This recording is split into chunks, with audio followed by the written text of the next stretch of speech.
Salut! Aujourd'hui on va parler de nos pensées et de nos émotions. Avoir une vue sur l'ensemble nous aide pour se représenter mentalement une situation et à ressentir toutes les émotions et les sensations qui y sont associées. Les pensées automatiques sont comme des interprétations spontanées que l'on fait sur nos expériences vécues. Elles sont observables mais passent souvent inaperçues. J'ai fait quelques recherches et selon Aaron Beck, psychiatre américain, elle repose sur un schéma cognitif qui concerne l'acquisition des connaissances et elle détermine par une grande partie nos émotions. Les pensées automatiques sont nos dialogues internes, nos perceptions, nos croyances sur nous-mêmes et sur les événements. Un peu comme une voix off dans notre tête qui nous dit de toute façon tu n'y arriveras jamais, j'y arriverai pas, j'ai jamais de chance.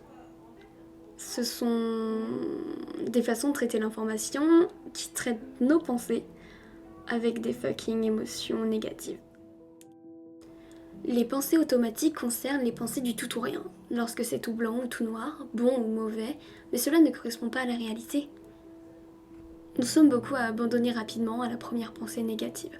On se généralise lorsque qu'une fois devient toutes les fois, c'est-à-dire tirer une conclusion générale sur la base d'un seul fait ou d'un seul événement.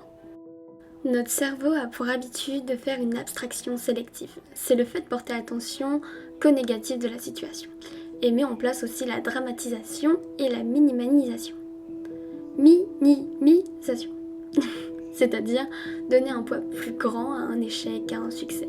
Ou alors dire que si on réussit, c'est un coup de chance et que c'est pas réellement grâce à nous. Et faire un tableau dans votre tête devrait vous aider à voir différemment. Vous permettra de remplacer vos pensées négatives par des pensées positives. Maintenant, je vais vous demander de prendre vos problèmes un par un, d'y réfléchir et de faire un tableau dans votre tête. En ce moment, les temps sont durs et nous sommes beaucoup à devoir changer, à devoir trouver de nouveaux projets ou même les repousser à beaucoup plus tard. Trouvez de nouveaux objectifs et donnez tout. Ne vous arrêtez pas à la première pensée négative qui vous dira que vous n'y arriverez pas.